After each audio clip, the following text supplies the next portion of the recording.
নমস্কাৰ আপোনালোক সকলোকে পুনৰবাৰ টিকে মাইণ্ডৰ অন্য এটা ৰাতিপুৱাৰ ধামাকাদাৰ খবৰলৈ স্বাগতম জনাইছোঁ। অন্য দিনাৰ দৰে আজিও আপোনালোকৰ বাবে দিনটোৰ কেইবাটাও গুৰুত্বপূৰ্ণ খবৰ লৈ আহিছোঁ। ভিডিঅ'টো প্ৰথমৰ পৰা শেষলৈকে চাই থাকিব। আৰু আজিৰ খবৰকেইটা চাই যদি আপোনালোকৰ অকণমান হ'লেও ভাল লাগে, ভিডিঅ'টো আৰম্ভ কৰাৰ আগতে আপোনালোকক ৰিকুৱেষ্ট লাইক এটা কৰিবলৈ কিন্তু নাপাহৰিব। আগবাঢ়িছোঁ আজি প্ৰথমটো খবৰৰ ফালে। প্ৰথম খবৰটো ওলাই পৰিছে বিহাৰৰ পৰা। বিহাৰৰ দুই বন্ধুৱে মিলি মাত্ৰ 1 বছৰৰ ভিতৰত 1 কোটি টকাৰ এটা বিজনেছ বৃদ্ধি কৰি পেলালে। 1 কোটি টকাৰ এটা বিজনেছ বনাই দিলে দুই বন্ধুৱে মিলি বিহাৰত। বিহাৰৰ দুই বন্ধুৱে তেওঁলোকৰ ট্ৰেডিশ্যনেল মিঠাই থেকৰা বিক্ৰী কৰি 1 কোটি টকাৰ এটা কোম্পানী বনাই দিলে। সেই বন্ধু দুজনে প্ৰথম আৰম্ভণিৰে পৰাই তেওঁলোকৰ মটিভ আছিলে 1 বছৰৰ ভিতৰত তেওঁলোকে 1 কোটি টকাৰ বিজনেছ খাৰা কৰি দিব। তেওঁলোকে তেওঁলোকৰ বিজনেছ আৰম্ভ কৰিলে ছ'চিয়েল মিডিয়া মাধ্যমৰ জৰিয়তে। তেওঁলোকে ইনষ্টাগ্ৰামত ভিডিঅ' বনাই তেওঁলোকৰ প্ৰথম বিজনেছৰ আৰম্ভণি কৰিলে। আৰু তেওঁলোকৰ প্ৰথম দিনাখনৰে পৰা টাৰ্গেট আছিলে 1 কোটি বিজনেছ গঢ়ি তোলা 1 বছৰৰ ভিতৰত। আৰু তেওঁলোকে যিদৰে কাম কৰিলে ঠিক সেইদৰে 1 বছৰৰ ভিতৰত তেওঁলোকে ট্ৰেডিশ্যনেল মিঠাই বিক্ৰী কৰি 1 কোটি টকাৰ বিজনেছ বাপেকে খাৰা কৰি দিলে। তো সেইকাৰণে কয় যে আপুনি যদি কিবা এটা বস্তু অন্তৰৰ পৰা বিচাৰে, যি বস্তুৱেই নহওক কিয়, সেই বস্তুটো আপোনালোকে লাভ কৰিবৰ কাৰণে যদিহে অন্তৰৰ পৰা বিচাৰে, তেতিয়া ক'ৰবাত নহয় কেনেবাকৈ হ'লেও সেই বস্তুটো আপোনালোকে লাভ কৰিবই। গতিকে সেই দুজন যুৱকে ইয়াকেই প্ৰমাণ কৰিলে, যদিহে মানুহৰ মন থাকে অসম্ভৱকো সম্ভৱ কৰিব পৰা যায়। দেখিলে দুই বন্ধুৱে 1 কোটি টকাৰ বিজনেছ কৰি দিলে মাত্ৰ 1 বছৰত ট্ৰেডিশ্যনেল মিঠাই বিক্ৰী কৰি। আগবাঢ়িছোঁ ইয়াৰ পাছৰটো খবৰৰ ফালে। আমাৰ ভাৰতবৰ্ষত বৃদ্ধি পাইছে অনলাইন গেম খেলা লোকৰ সংখ্যা, যাৰ ফলত নেকি বৰ্তমান সময়ত বহুতৰে ঘৰ দুৱাৰ মাটি বাৰী সম্পত্তি বিকিব লগা হৈছে। আজিৰ পৰা প্ৰায় 6-7 মাহ পূৰ্বে এটা ভিডিঅ' দেখা পাইছিলোঁ, যিটো ভিডিঅ'ত এজন শিক্ষিত যুৱকে কান্দি আছিলে, যিজন যুৱকে নেকি প্ৰায় 42 লাখ টকা হাৰিছিলে অনলাইন গেম খেলি। তেখেতৰ প্ৰায় 42 লাখ টকাৰ ধাৰ হৈ গৈছে বন্ধু বান্ধৱীৰ ওচৰত, কেৱল অনলাইন গেম খেলিবৰ বাবে পইচা ধাৰে লওঁতে। তো আমাৰ অসমতো ঠিক তেনেকুৱা ধৰণৰ বহুতো এনেকুৱা মানুহ আছে, যিবিলাক মানুহে নেকি গেম খেলিবৰ কাৰণে আন কাৰোবাৰ পৰা ধাৰ লয়। এতিয়া অনলাইনত যিসকলে গেম খেলে তেওঁলোকে পইচা পোৱাতকৈ পইচা যায় বেছি। এদিন যদি পইচা দিয়ে 10 দিন আপোনালোকৰ পৰা টানি লৈ গুচি যায়। এইটো চিৰন্তন সত্য কথা। এতিয়া অনলাইন গেমিঙৰ ওপৰতে লোকসভাত এখন বিধেয়ক পাছ কৰা হৈছে, আৰু সেই বিধেয়কখনৰ মৰ্মে এতিয়াৰে পৰা আমাৰ ভাৰতবৰ্ষত কোনো লোকে অনলাইন গেম খেলিব নোৱাৰিব, যিবিলাক গেমৰ সৈতে পইচাৰ লেনদেন থাকে। পইচা জমা কৰিব লগা হয়, পইচা উইথড্ৰ কৰিব লগা হয়, তেনেকুৱা ধৰণৰ গেম এতিয়া নিষিদ্ধ কৰিছে আমাৰ ভাৰতবৰ্ষত। কোনোবাই যদি তেনেকুৱা ধৰণৰ গেমৰ সৈতে জড়িত থাকে তেনেহ'লে 3 বছৰ পৰ্যন্ত জেইল হ'ব পাৰে বুলি জনাইছে। এতিয়া যিসকলে নেকি অনলাইন মাধ্যমত গেমসমূহ প্ৰমোট কৰে তেওঁলোক সাৱধান হওক ভাই, নহ'লে আপোনালোকৰ বিপদ নিশ্চিত। তো সেইদিনাখন অসমৰ এজন ভাইটিয়ে ঠিক তেনেকুৱা ধৰণৰ এটা গেম প্ৰমোট কৰিবৰ কাৰণে মোক ৰিকুৱেষ্ট কৰিছিলে, মই ডাইৰেক্টলি না কৰি দিছোঁ। তো বন্ধু বান্ধৱীসকল, আপোনালোকেও না কৰি দিব, নহ'লে বিপদত পৰিব। কাৰণ মই এই চেনেলটো বনাবৰ কাৰণে 2018 চনৰ পৰা কষ্ট কৰিছোঁ। গতিকে সামান্য এটা গেমৰ কাৰণে মোৰ এই চেনেলটো বৰবাদ কৰিব মই নোৱাৰোঁ, আৰু সেইবাবে মই এনেকুৱা ধৰণৰ প্ৰমোশ্যনবিলাক কেতিয়াও নকৰোঁ। তো আপোনালোকেও পৰাপক্ষত নকৰিব এনেকুৱা ধৰণৰ গেমৰ প্ৰমোশ্যন, নহ'লে বিপদত পৰিব পাৰে। আপোনালোকেও তেনেকুৱা অনলাইন গেম খেলে নেকি? কমেণ্ট ছেকশ্যনত জনাব। আগবাঢ়িছোঁ ইয়াৰ পাছৰটো খবৰ ফালে। ইয়াৰ পাছৰ খবৰটো ওলাই পৰিছে যোৰহাটৰ পৰা। যোৰহাটৰ চিটি কাৰ্ট মলৰ পৰা ওলাইছে ইয়াৰ পাছৰ খবৰটো। যোৰহাটৰ চিটি কাৰ্ট মলৰ এজন কৰ্মচাৰীয়ে এগৰাকী অসমীয়া যুৱতীক পাছফালৰ পৰা সাৱটি ধৰি অপকৰ্ম কৰাৰ চেষ্টা কৰিছিলে।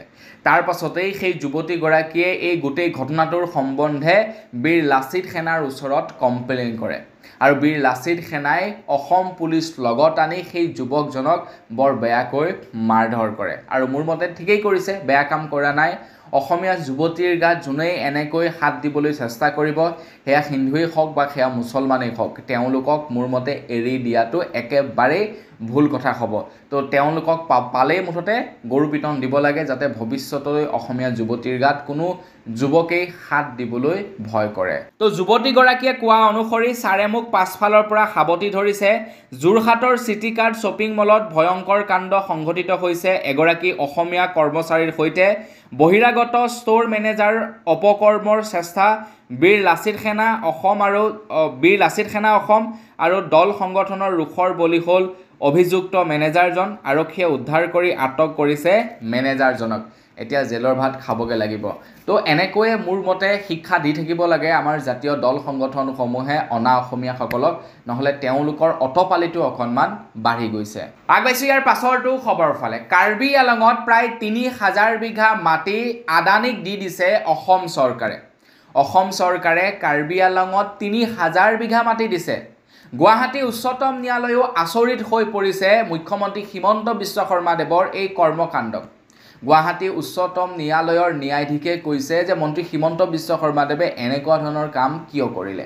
৩,০০০ বিঘা ভূমি দি দিছে আদানীক চিমেণ্ট ফেক্টৰী গঢ় দিবৰ কাৰণে বা চিমেণ্ট ফেক্টৰী বনাবৰ কাৰণে ৩,০০০ বিঘা মাটি দি দিছে। এতিয়া প্ৰায় সময়তে এনেকুৱা ধৰণৰ খবৰবিলাক ওলাই থাকে, কিন্তু বহুতে আপোনাৰ সেইবিলাক বিশ্বাস নকৰে। কিন্তু গুৱাহাটী উচ্চতম ন্যায়ালয়ে কৈছে, তাতে মানে এটা শুনানি আছিলে, সেই শুনানিত প্ৰকাশ কৰিছে যে ৩,০০০ বিঘা মাটি এতিয়া আদানীক দি দিব চিমেণ্ট ফেক্টৰী বহাবৰ কাৰণে। তো সেই খবৰ ওলোৱাৰ পাছতেই এতিয়া কাৰ্বি আলঙত বিজেপি চৰকাৰে পুঁজিপতিৰ হাতত কেইবা হাজাৰ বিঘা মাটি চমজাই দিয়া আৰু ভূমি হস্তান্তৰ ষড়যন্ত্ৰৰ বিৰুদ্ধে অল পাৰ্টি হিলছ লিডাৰ্ছ কনফাৰেন্সৰ আহ্বানত ডিফুত বিশাল প্ৰতিবাদী সমদল যোৱাকালি হয়। তো যোৱাকালি অনুষ্ঠিত কৰা এই কাৰ্যসূচীত লুৰিণজ্যোতি গগৈয়েও অংশগ্ৰহণ কৰে। তো ভাবক ৩,০০০ বিঘা মাটি আদানীক দি দিবলৈ লৈছে অসম চৰকাৰে চিমেণ্ট ফেক্টৰী বহাবৰ কাৰণে। তো সেই মাটিখিনিৰ পৰা আমাৰ অসমৰ যিসকল খিলঞ্জীয়া আছে, খিলঞ্জীয়াসকলক উচ্ছেদিত কৰা হৈছিল। আগবাইছোঁ ইয়াৰ পাছৰটো খবৰৰ ফালে। ধেমাজিৰ মৰিধলৰ আজিৰ পৰা ৪ বছৰৰ পূৰ্বে নন্দিতা শইকীয়াৰ লগত যি নেকি এটা ঘটনা সংঘটিত হৈছিলে, সেই নন্দিতা শইকীয়াৰ কথা বাৰু আপোনালোকৰ মনত আছেনে? এজন যুৱকে নন্দিতা শইকীয়া নামৰ এগৰাকী যুৱতীক কেইবা ঘাপ মাৰি হত্যা কৰিছিলে।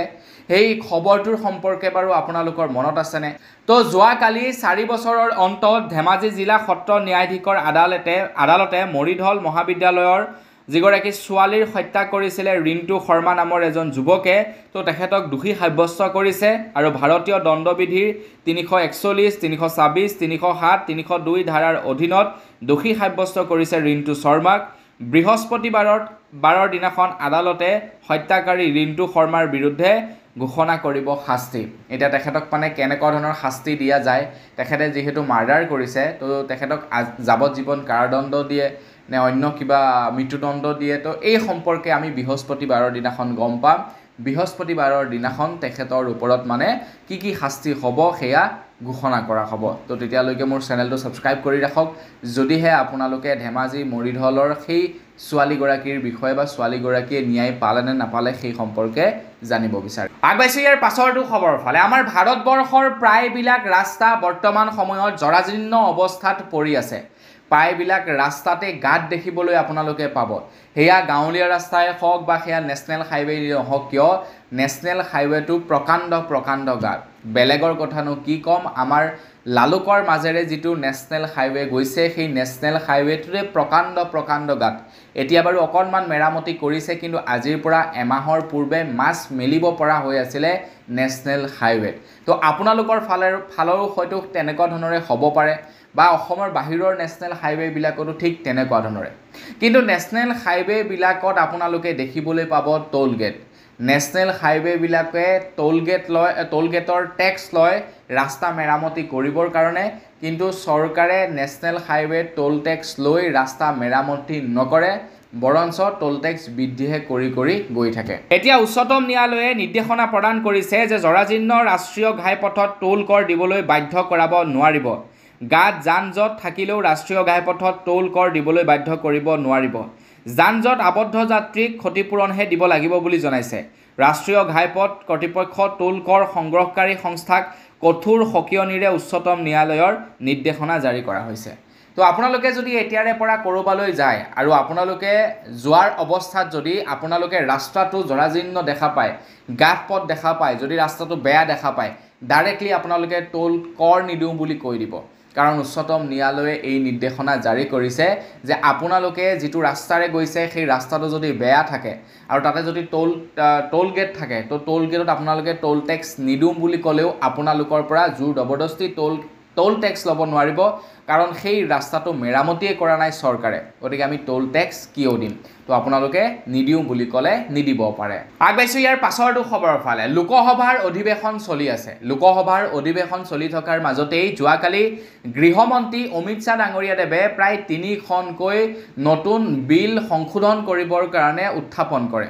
তো 3খন বিলৰ কথা মই আপোনালোকক নকওঁ, কিন্তু তাৰে ভিতৰত এখন বিলৰ কথা আপোনালোকক ক'ম, যিখন বিলৰ অধীনত এতিয়াৰে পৰা যদি কোনো কেন্দ্ৰীয় মন্ত্ৰী, কোনো কেবিনেট মিনিষ্ট্ৰী বা মুখ্যমন্ত্ৰী বা প্ৰধানমন্ত্ৰীয়ে যদি 30 দিনৰ কাৰণে যদি জেললৈ যায়, তেন্তে তেখেতৰ প্ৰধানমন্ত্ৰীৰ পদ বা মন্ত্ৰিত্বৰ পদ বা মুখ্যমন্ত্ৰীৰ পদ বা কেবিনেট মিনিষ্ট্ৰী সকলোবিলাক কাঢ়ি লোৱা হ'ব বুলি জনাইছে আৰু চৰকাৰ ভংগ কৰা হ'ব বুলি জনাইছে। তো এই নতুনকৈ যিখন নেকি বিল আনিবলৈ চেষ্টা কৰিছে বা যিখন বিলৰ কথা নেকি উত্থাপন কৰিছে, তো এই বিধেয়কখন হৈছে 130 সংখ্যক সংশোধনী বিধেয়ক 2025। তো এই বিধেয়কখনকে এতিয়া চৰকাৰে নতুনকৈ শুধৰণি কৰিব বুলি জনাইছে আৰু 30 দিনৰ কাৰণে যদি কোনোবা মন্ত্ৰী হওক বা কোনোবা কেবিনেট মিনিষ্ট্ৰী হওক বা CM হওক PM হওক কোনোবাই যদি জেললৈ যায়, তেন্তে জেললৈ যোৱাৰ পাছত সেই চৰকাৰ ভাঙি পেলোৱা হ'ব আৰু নতুনকৈ তাতে মানে চৰকাৰ গঠন কৰা হ'ব। তো তেখেতে আৰু মুখ্যমন্ত্ৰী হ'ব নোৱাৰে। এতিয়া বন্ধু বান্ধৱীসকল, বিৰোধীয়ে কৈছে যে বিজেপি পাৰ্টিৰ যিমানখিনি নেকি নেতা আছে, যিমানখিনি মুখ্যমন্ত্ৰী আছে, তেওঁলোকতো কেতিয়াও কোনো কাৰণত জেললৈ নাযায়, তেওঁলোকক জেললৈ নিবও নোৱাৰে। কিন্তু বিৰোধীৰ যিসকল নেকি নেতা থাকিব, বিৰোধীৰ যিসকল নেকি মুখ্যমন্ত্ৰী থাকিব, তেওঁলোকৰ কাৰণে এই বিধেয়কখন বেয়া হ'ব বুলি জনাইছে বিৰোধী পাৰ্টিয়ে কৈছে যে বিজেপি পাৰ্টিয়ে তেওঁলোকক জোৰ জবৰদস্তি কৰি কিবাকে চলে বলে কৌশলেৰে জেলত ভৰাব, তাৰপাছত চৰকাৰ গঠন কৰি তেওঁলোকে চৰকাৰ গঠন কৰিব। তেওঁলোকে কৈছে যে আজীৱন যাতে বিজেপিয়ে চৰকাৰ গঠন কৰি থাকিব পাৰে, তো তাৰ কাৰণে এই নতুন নিয়মটো গঠন কৰিছে হেনো বা এই নতুন বিধেয়কখন আনিবলৈ যত্ন কৰিছে বিজেপি পাৰ্টিয়ে। তো কি ক'ব আপোনালোকে এই সম্পৰ্কত? কমেণ্ট ছেকশ্যন খোলা আছে, লিখি থৈ যাব। আগবাইছোঁ ইয়াৰ পাছৰটো খবৰৰ ফালে। ইয়াৰ পাছৰ খবৰটো ওলাইছে অসম আৰক্ষীৰ ওপৰত। অসম আৰক্ষীৰ ওপৰত অভিযোগ উত্থাপিত কৰিছে গৌৰৱ গগৈয়ে। গৌৰৱ গগৈয়ে কৈছে কাৰোবাৰ প্ৰৰোচনাত পৰি কাৰোবাৰ হাতৰ পুতলা হৈছে অসম আৰক্ষী। অসম আৰক্ষীয়ে এতিয়া কাৰোবাৰ হাতৰ পুতলা হৈ বাৰে বাৰে আইন ভংগ কৰিবলৈ চেষ্টা কৰিছে বুলি জনাইছে। আজিৰ পৰা কিছুদিন পূৰ্বে গুৱাহাটী আৰক্ষীয়ে দ্য ৱায়াৰ নামৰ এটা পৰ্টেলৰ এজন সাংবাদিকৰ বিৰুদ্ধে গোচৰ ৰুজু কৰিছিলে আৰু সেই গোচৰৰ ন্যায় প্ৰদান কৰি উচ্চতম ন্যায়ালয়ে কৈছিলে যে কোনো সাংবাদিকে যদি কিবা বাতৰি প্ৰচাৰ কৰে, তো সেই বাতৰিৰ ভিত্তিত সেই সাংবাদিকজনৰ ওপৰত ৰাষ্ট্ৰদ্ৰোহৰ গোচৰ লগাব নোৱাৰিব। তো ন্যায়ালয়ে তেখেতক মানে দোষমুক্ত কৰিছিলে। কিন্তু তাৰ পাছতো এতিয়া অসম পুলিচে, গুৱাহাটী ক্ৰাইম ব্ৰাঞ্চে নতুনকৈ এখন তাৰিখবিহীন সমন জাৰি কৰিছে সেই সাংবাদিকজনৰ বিৰুদ্ধে। আৰু তাৰ পাছতেই এতিয়া গৌৰৱ গগৈয়ে কৈছে যে অসম আৰক্ষীয়ে এতিয়া কাৰ নিৰ্দেশত বাতৰি প্ৰকাশৰ বাবে আইনৰ প্ৰয়োগ কৰিছে বুলি প্ৰশ্ন উত্থাপিত কৰিছে অসম আৰক্ষীৰ ওচৰত। এক প্ৰকাৰ ক'বলৈ গ'লে গৌৰৱ গগৈয়ে অসম আৰক্ষীক কাৰোবাৰ চাবিৰ পুতলা বুলি মানে মন্তব্য কৰিবলৈ গৈছে বা অভিযোগ উত্থাপন কৰিবলৈ গৈছে। মানে যিজন নেকি সাংবাদিক আছিলে, সাংবাদিকজনে যিটো নেকি বাতৰি মানে সম্প্ৰচাৰ কৰিছিলে, তো সেই বাতৰিটোৰ বাবে তেখেতলৈ চামন জাৰি কৰা হৈছিলে, তেখেতৰ এগেইনষ্টত FIR ৰুজু কৰা হৈছিলে। তাৰপাছত উচ্চতম ন্যায়ালয়ে কৈছে যে কোনো এজন সাংবাদিকে যদি কোনো এখন চৰকাৰৰ বিৰুদ্ধে কিবা এটা লিখে, তো এইটো নহয় যে তেখেতে দেশক বেয়া পায়, তেখেত এজন দেশদ্ৰোহী। কোনো এজন ব্যক্তিয়ে ধৰি লওক অপাৰেশ্যন সিন্দুৰৰ বিপক্ষে যেনিবা কিবা এটা লিখিলে, তো কিবা এটা লিখিলে বুলিয়েই তেখেত যেন এজন ৰাষ্ট্ৰদ্ৰোহী বা ভাৰত বিৰোধী ব্যক্তি, সেইটো নহয়। তো সেইবাবে তেখেতৰ এগেইনষ্টত মানে তেনেকুৱা ধৰণৰ কোনো গোচৰ লগাব নোৱাৰিব বুলি সেই সাংবাদিকজনক মানে দোষীমুক্ত কৰিছিলে ন্যায়ালয়ে। তাৰ পাছত আকৌ এবাৰ কি কৰিছে, কোনো ধৰণৰ তাৰিখ নিদিয়াকৈ পুনৰবাৰ সমন প্ৰেৰণ কৰিছে সেই সাংবাদিকজনলৈ অসমত আহি তেখেতলোকক মানে উপস্থিত হ'বৰ কাৰণে চমন জাৰি কৰা হৈছে। আগবাঢ়িছোঁ ইয়াৰ পাছৰটো খবৰৰ ফালে। গুৱাহাটী মেডিকেল কলেজত যিটো ঘটনা সংঘটিত হৈ গ'ল সেই ঘটনাৰ সম্পূৰ্ণ দায়িত্ব ল'লে অসম চৰকাৰে।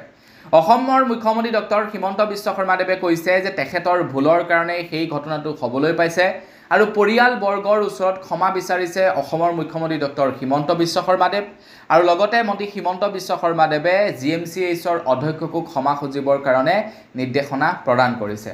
মন্ত্ৰী হিমন্ত বিশ্ব শৰ্মাদেৱে গম পাইছে যে আমাৰ ভুল হৈছে, যদি বিষয়টো আমি বেছি দীঘলীয়া কৰিব বিচাৰোঁ তেন্তে ইয়াতে বহুতো তথ্য ওলাই পৰিব পাৰে। এতিয়া ন তথ্য ওলাই পৰিছে গুৱাহাটী মেডিকেল কলেজৰ ওপৰত। তাৰে ভিতৰত প্ৰথমটো হৈ গৈছে গুৱাহাটী মেডিকেল কলেজৰ বিল্ডিং বৃহৎ বনাইছে। গুৱাহাটী মেডিকেল কলেজৰ ৰং বৰণ সলনি কৰি তুলিছে। অসমৰ বিভিন্ন স্থানত ডাঙৰ বিল্ডিং বনাইছে, কিন্তু সেই বিল্ডিঙৰ ভিতৰত থাকিবলগীয়া পৰ্যাপ্ত বস্তুবিলাক নাই। যেনে গুৱাহাটী মেডিকেল কলেজত নাৰ্ছৰ অভাৱ বুলি এতিয়া অভিযোগ উত্থাপিত কৰিছে ষ্টাফৰ তৰফৰ পৰা, আৰু যাৰ বাবে নেকি এতিয়া এখন নতুনকৈ এডভাৰটাইজমেণ্ট জাৰি কৰা হৈছে গুৱাহাটী মেডিকেল কলেজত 15 গৰাকী নাৰ্ছৰ বাবে এখন এডভাৰটাইজমেণ্টো জাৰি কৰা হৈছে। নাৰ্ছৰ অভাৱ, যাৰ বাবে নেকি এই ঘটনাটো সংঘটিত হয়তো হ'বলৈ পালে। এতিয়া কথাটো হৈ গ'ল মন্ত্ৰী হিমন্ত বিশ্ব শৰ্মাদেৱে ক্ষমা খুজিলেই নহ'ব, ইয়াৰ পৰা মন্ত্ৰী হিমন্ত বিশ্ব শৰ্মাদেৱে কিবা এটা শিকি তো সেই বস্তুটো যাতে পুনৰাবৃত্তি নহয় তো তাৰ কাৰণে কিবা ব্যৱস্থা ল'বনে, সেইটোহে ডাঙৰ কথা। এতিয়া ক্ষমা এটা খুজি দিলে, ক্ষমাটো খুজিলেই কি হ'ব, সেই পৰিয়ালবৰ্গৰ অন্তৰত কেনেকুৱা ধৰণৰ মানে মনোভাৱ সৃষ্টি হৈছে, কেনেকুৱা বিষাদ হৈছে, সেই সম্পৰ্কে মন্ত্ৰী হিমন্ত বিশ্ব শৰ্মাদেৱে ক'ত বুজি পাব, হয়নে নহয় বাৰু কওকচোন আপোনালোকে। চাওক, যদি পৰ্যাপ্ত পৰিমাণৰ নাৰ্ছ থাকিলেহেঁতেন, যদি পৰ্যাপ্ত পৰিমাণৰ আপোনাৰ ফটোথেৰাপিৰ মেচিন থাকিলেহেঁতেন, তেনেহ'লে মই ভাবোঁ আজিৰ এই ঘটনাটো নহ'লহেঁতেন। মন্ত্ৰী হিমন্ত বিশ্ব শৰ্মাদেৱে কৈছে যে ডাঙৰ বিল্ডিং আছে, ডাঙৰ বস্তু আছে, কিন্তু কেছটো কিয় হ'বলৈ পালে সেইটো তদন্ত কৰিবলৈ কৈছে। কিন্তু কথাটো হৈ গ'ল বিল্ডিং থাকিলেইতো নহ'ব, মেচিন থাকিলেইতো নহ'ব, মেচিনত কাম কৰিব লগা মানুহবোৰতো থাকিব লাগিব, মানুহেতো অপাৰেট কৰিব মেচিনক ন। আগবাঢ়িছোঁ ইয়াৰ পাছৰটো খবৰৰ ফালে। ইয়াৰ পাছৰ খবৰটো ওলাই পৰিছে জল জীৱন মিছন আঁচনিৰ ওপৰত। জল জীৱন মিছন আঁচনিৰ ঠিকাদাৰসকলৰ 21 মাহে ধন মুকলি কৰি দিয়া নাই অসম চৰকাৰে। এতিয়ালৈকে অসম চৰকাৰে কেন্দ্ৰৰ পৰা অহা জল জীৱন মিছন আঁচনিৰ ধন মুকলি কৰি দিব পৰা নাই ঠিকাদাৰসকলৰ বাবে। অসম চৰকাৰে ঠিকাদাৰসকললৈ অহা টকা বেলেগত খৰচা কৰিলে নেকি, এইটো ডাঙৰ এটা কুৱেশ্যন মাৰ্ক বা এটা ডাঙৰ প্ৰশ্নবোধক। আৰু যি কি নহওক, যোৱাকালি আমাৰ অসমৰ যিমানবিলাক জল জীৱন মিছন যোজনাৰ ঠিকাদাৰ আছিলে তেওঁলোকে প্ৰতিবাদ সাব্যস্ত কৰা দেখিবলৈ পোৱা গ'ল। তেওঁলোকে কৈছে যে 21 মাহ হৈ গ'ল, অসম চৰকাৰে তেওঁলোকক প্ৰাপ্য ধনসমূহ এতিয়ালৈকে দিয়া নাই। আমাৰ অসমৰ বিভিন্ন স্থানত বৰ্তমান জল জীৱন মিছন আঁচনিৰ কাম বন্ধ হৈ আছে। তো আমাৰ অসমৰ ঠিকাদাৰসকলৰ সৈতে মুখ্যমন্ত্ৰী হিমন্ত বিশ্ব শৰ্মাদেৱে এখন বৈঠকত কৈছিলে যে আপোনালোকে লোন লৈ মেলি হ'লেও কামটো সম্পূৰ্ণ কৰক, আপোনালোকৰ ধনসমূহ আমি মোকলাই দিম। এতিয়া যিমানবিলাক ঠিকাদাৰ আছিলে প্ৰত্যেকজনেই লোন লৈ কামটো সম্পূৰ্ণ কৰিলে, কিন্তু তাৰ পাছতো অসম চৰকাৰে এতিয়া তেওঁলোকৰ পইচাসমূহ মুকলি কৰি দিয়া নাই, যাৰ ফলত নেকি বেংকৰ ঋণ পৰিশোধ কৰিব পৰা নাই আৰু তেওঁলোকে যি মৰ্টগেজ দি বেংকৰ ঋণ লৈছিলে সেই বস্তুসমূহ জব্দ কৰিছে এতিয়া বেংকে, আৰু ঠিকাদাৰসমূহ এতিয়া বিপদত পৰিছে। তো অসম চৰকাৰ এতিয়াও নিমাত, অসম চৰকাৰে সেই বস্তুবিলাক কাণসাৰ দিয়া নাই, চকু বন্ধ কৰি বেলেগ ফালে নিৰ্বাচনী প্ৰচাৰ চলোৱাতহে লাগি আছে। আগবাঢ়িছোঁ ইয়াৰ পাছৰটো খবৰৰ ফালে। খবৰলৈ পৰিছে যে আমাৰ অসমত প্ৰথমবাৰ বা ঐতিহাসিক যি নেকি মুকলি বিহু আছিলে, গছৰ তলত যি নেকি মুকলি বিহু পতা হৈছিলে, এই মুকলি বিহু অনুষ্ঠিত কৰা হৈছিলে মধুৰি আহঁতৰ তলত। মধুৰি আহঁত নামৰ এটা জেগা আছে, তো সেই ঠাইডোখৰতেই অসমৰ প্ৰথম আপোনাৰ মুকলি বিহু অনুষ্ঠিত কৰিছিলে বুলি খবৰ ওলাই পৰিছে। এতিয়া খবৰ ওলোৱা অনুসৰি মধুৰি আহঁতৰ মুকলি বিহুৰ বাবে 2 কোটি টকা অসম চৰকাৰে অনুমোদন জনাইছে। যিহেতু প্ৰাচীন ঐতিহাসিক এডোখৰ ঠাই, তাতে কিছু হিষ্ট্ৰী আছে, আমাৰ অসমীয়াৰ কিছু হিষ্ট্ৰী আছে, যিহেতু সেই ঠাইতেই প্ৰথম মুকলি বিহু হৈছিলে, তো সেইবাবে সেই ঠাইডোখৰলৈ 2 কোটি টকাৰ অনুমোদন আগবঢ়াইছে, বা মধুৰি আহঁতৰ মুকলি বিহুৰ বাবে 2 কোটি টকা অসম চৰকাৰে আগবঢ়াইছে। পৰ্যাপ্ত মানে আৰু যদি টকাৰ দৰকাৰ হয় তেনেহ'লে আৰু টকা আগবঢ়াব বুলি জনাইছে অসম চৰকাৰৰ ফালৰ পৰা। আগবাঢ়িছোঁ ইয়াৰ পাছৰটো খবৰৰ ফালে। খবৰ ওলাইছে চতিয়া দিৱস উদযাপন কৰা হয়। কিন্তু আপোনালোকে বাৰু জানেনে চতিয়া দিৱস কিয় উদযাপন কৰা হয়? চতিয়া দিৱস উদযাপন কৰাৰ একমাত্ৰ কাৰণ হৈছে যিসকল নেকি শ্বহীদে স্বাধীনতা সংগ্ৰামত নিজৰ প্ৰাণ আহুতি দিছিলে সেইসকল শ্বহীদক প্ৰণাম জনাই চতিয়া দিৱস উদযাপন কৰা হয়। অসমৰ মুখ্যমন্ত্ৰী ডক্টৰ হিমন্ত বিশ্ব শৰ্মাদেৱে জনাইছে যে 1942 চন অৰ্থাৎ যেতিয়া নেকি আমাৰ ভাৰত স্বাধীন হোৱা নাছিলে, ভাৰত স্বাধীন নোহোৱাৰ পূৰ্বে চতিয়াৰ এখন থানাত চতিয়াবাসীয়ে মিলি যিসকলে নেকি স্বাধীনতা সংগ্ৰামৰ সৈতে যুঁজি আছিলে তেওঁলোকে চতিয়াৰ এখন থানাত ভাৰতীয় ৰাষ্ট্ৰীয় পতাকা তেওঁলোকে উত্তোলন কৰিছিলে। অৱশ্যে সেই ৰাষ্ট্ৰীয় পতাকা উত্তোলন কৰাৰ এক সমাৰোহ হাতত লৈছিলে স্বাধীনতা সংগ্ৰামীসকলে। তেওঁলোকে 20 ছেপ্টেম্বৰ তাৰিখৰ দিনাখন প্ৰতিখন আৰক্ষী থানাত তিৰংগা উত্তোলন কৰাৰ তেওঁলোকে এটা কাৰ্যসূচী হাতত লৈছিলে। কিন্তু চতিয়াৰ যিসকল নেকি ৰাইজ আছিলে, চতিয়াৰ যিসকল নেকি মানে স্বাধীনতা সংগ্ৰামী আছিলে তেওঁলোকে 20 ছেপ্টেম্বৰলৈ ৰখিব নোৱাৰি 20 আগষ্টতে তেওঁলোকে পতাকা উত্তোলন কৰি দিছিলে। আৰু সেই তাৰিখটোতে চতিয়া দিৱস পালন কৰা হয়, মানে 20 তাৰিখৰ দিনাখনে চতিয়া দিৱস পালন কৰা হয়। আপোনাৰ যিসকল নেকি শ্বহীদে স্বাধীনতা সংগ্ৰামত প্ৰাণ আহুতি দিছিলে তো তেওঁলোকৰ স্মৃতিত সেই চতিয়া দিৱস উদযাপন কৰা হয়। তো বন্ধু বান্ধৱীসকল, এতিয়া খবৰ ওলাইছে যে চৰকাৰে এতিয়া চতিয়া দিৱস মানে চৰকাৰীগতভাৱে পালন কৰিব বুলি জনাইছে। চতিয়াৰ ঐতিহাসিক ঘটনাৰ আলমত এখন চলচ্চিত্ৰ নিৰ্মাণ কৰা হ'ব বুলি জনাইছে, যিখনৰ বাবে সম্পূৰ্ণ পুঁজি অসম চৰকাৰে বহন কৰিব বুলি জনাইছে। অসমৰ প্ৰত্যেকখন চিনেমা হলতে এই চিনেমাখন দেখুওৱা হ'ব জনসাধাৰণে। মানে মই যিটো ঘটনাৰ কথা ক'লোঁ তো সেই ঘটনাৰাজিৰ সম্পৰ্কে দেখুওৱা হ'ব। মানে মইতো এনেই থুলমূলকৈ আপোনালোকক জনাইছোঁ ন, তো ডিটেইলছত বহুতো সংগ্ৰাম আছে, গোটেই সংগ্ৰামখিনি দেখুওৱা হ'ব। আগবাঢ়িছোঁ ইয়াৰ পাছৰটো খবৰৰ ফালে। বিজেপি চৰকাৰে আমাৰ অসমত স্থাপন কৰিব এতিয়া IIM। কিন্তু IIM স্থাপন কৰিবৰ কাৰণে যিখন নেকি বিধেয়ক লাগু কৰিবলৈ গৈছিলে সেই বিধেয়কখন লোকসভাত কংগ্ৰেছে বিৰোধিতা কৰিছে বুলি খবৰ ওলাই পৰিছে। এতিয়া ইয়াৰ বিৰোধিতা কিয় কৰিছে সেই সম্পৰ্কে নাজানো, কিন্তু কথাটো হৈ গ'ল কি ইয়াতো এটা টুইষ্ট আছে।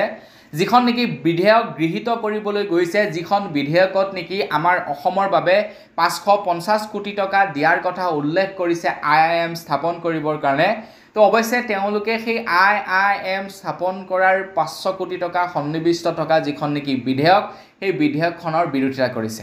এতিয়া সেই বিধেয়কখনত আৰু কিনো তথ্য আছে সেই সম্পৰ্কে আমি বৰ বিশেষ নাজানো, কিন্তু এটা কথাইহে জানো যে সেই বিধেয়কখনত আমাৰ অসমত IIM স্থাপন কৰাৰ কথা উল্লেখ আছে আৰু IIM স্থাপন কৰিবৰ কাৰণে 550 কোটি টকা কেন্দ্ৰই দিব বুলি উল্লেখ আছে এই বিধেয়কখনত।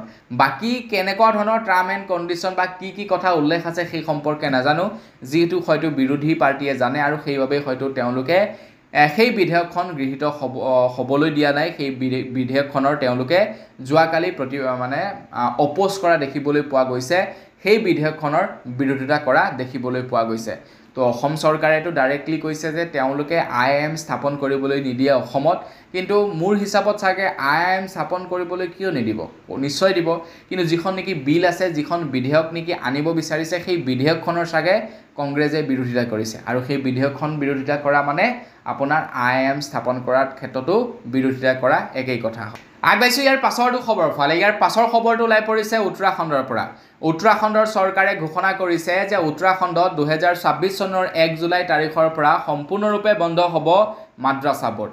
এতিয়া মাদ্ৰাছা বোৰ্ডৰ পৰিৱৰ্তে এখন সংখ্যালঘু বোৰ্ডৰ স্থাপন কৰিব, যিখন সংখ্যালঘু বোৰ্ডত ইছলামৰ লগতে শিখ, জৈন, খ্ৰীষ্টিয়ান, বৌদ্ধ, পাৰ্চীও অন্তৰ্ভুক্ত থাকিব বুলি জনাইছে। মানে মাদ্ৰাছা বোৰ্ডত কেৱল মুছলমানসকল আছে বা মুছলমানৰ শিক্ষা ব্যৱস্থাটো আছে, কিন্তু এতিয়া মুছলমানৰ মাদ্ৰাছা বোৰ্ডৰ পৰিৱৰ্তে আপোনাৰ সংখ্যালঘু বোৰ্ডৰ স্থাপন কৰা হ'ব। সংখ্যালঘু বোৰ্ডত আপোনাৰ যিমানখিনি নেকি সংখ্যালঘু লোক থাকিব সকলোৰে আপোনাৰ তাতে নাম সন্নিৱিষ্ট থাকিব বুলি জনাইছে। এয়া উত্তৰাখণ্ডত নতুন নিয়ম বনাইছে। আগবাঢ়িছোঁ ইয়াৰ পাছৰটো খবৰৰ ফালে। ইয়াৰ পাছৰ খবৰটো ওলাইছে গুৱাহাটী মহানগৰীৰ পৰা। গুৱাহাটী মহানগৰীত আৰু এজন দেহ ব্যৱসায়ীৰ দালালক গ্ৰেপ্তাৰ কৰে যোৱাকালি মহানগৰ আৰক্ষীয়ে।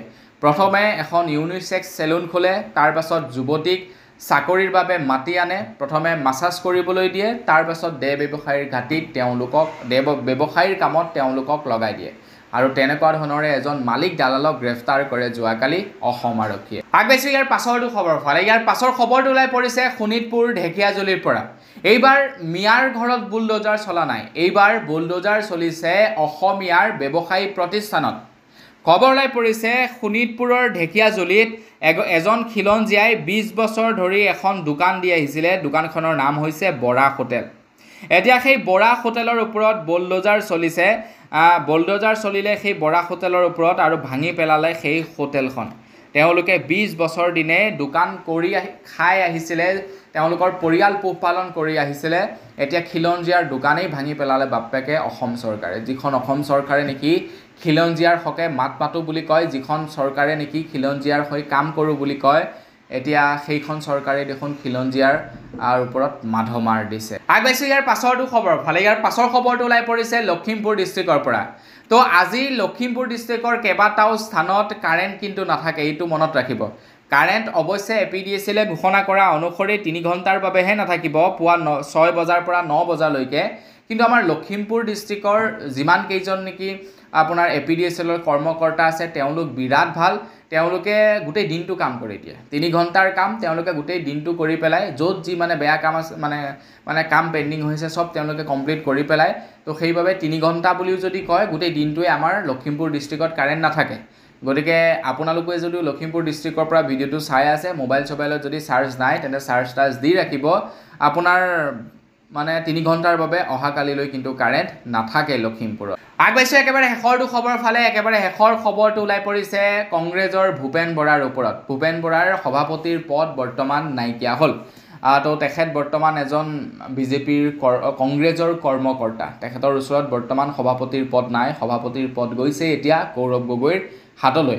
যেতিয়াই নেকি তেখেতৰ হাতৰ পৰা সভাপতিৰ পদ গ'ল, তেখেতক সামাজিক মাধ্যমত নেদেখা হ'লোঁ। ভূপেন বৰা ক'ত গ'ল সেই সম্পৰ্কে নজনা হ'লোঁ। ওৰফে তাৰ লগতে আৰু এজন আছিলে বিধায়ক, যিজন বিধায়কৰ নাম আছিলে ভৰত চন্দ্ৰ নৰ, তেখেতকো নেদেখা হ'লোঁ। এতিয়া যিসকল নেকি লখিমপুৰৰ জিলা সমিতি আছে, তো তেওঁলোকে এইটো ৰিকুৱেষ্ট কৰিছে যাতে যিসকল নেকি পুৰণা যিসকল নেকি নেতা আছে তেওঁলোকক যাতে এলাগি নকৰে ওপৰৰ কেন্দ্ৰীয় সমিতিসমূহে, নহ'লে কিন্তু কংগ্ৰেছৰ অৱস্থা বেয়া হ'ব বুলি জনাইছে। আৰু এটা কথা, কংগ্ৰেছৰ একমাত্ৰ তেওঁলোকৰ ভেটি দুৰ্বল হোৱাৰ এইটোও এটা কাৰণ, তেওঁলোকে পুৰণি যিবিলাক নেকি নেতা আছে সেইবিলাকক তেওঁলোকে ধৰি ৰাখিব জনা নাই। এইটো বেয়া কাম কৰিছে। তেওঁলোকৰ পুৰণি নেতাসকলক ধৰি ৰাখক। এতিয়া আপোনাৰ ৰিপুণ বৰা হৈ গ'ল, এইফালে আপোনাৰ ভৰত চন্দ্ৰ নৰক হৈ গ'ল, এইফালে আমাৰ ভূপেন বৰা হৈ গ'ল। এনেকৈ পুৰণি বহুত আছিলে নহয়, কিছুমান গ'লো কিছুমান আছেও। তো তেওঁলোকক যদি ধৰি নাৰাখে 26ৰ নিৰ্বাচনত তেওঁলোকে বেলেগত যাবগৈ, বিজেপিত যাবগৈ, কি কথাটো আছে হয়নে নহয়? গতিকে তেওঁলোকক অকণমান মোৰ মতে চাব লাগে। তো বন্ধু বান্ধৱীসকল, বছ আজিৰ ভিডিঅ'ত জনাবলগীয়া খবৰ ইমানকেইটাই আছিলে। খবৰকেইটা জানি আপোনালোকৰ কেনে লাগিলে কমেণ্ট ছেকশ্যনত জনাব। যদি ভাল লাগিলে লাইক এটা কৰিব, চেনেল যদি ছাবস্ক্ৰাইব কৰা নাই ছাবস্ক্ৰাইবটো কৰি ল'ব। পুনৰ এটা ভিডিঅ' লগ কৰাৰ সাজলৈ বিৰাম মাগিছোঁ। ধন্যবাদ। জয় অসম।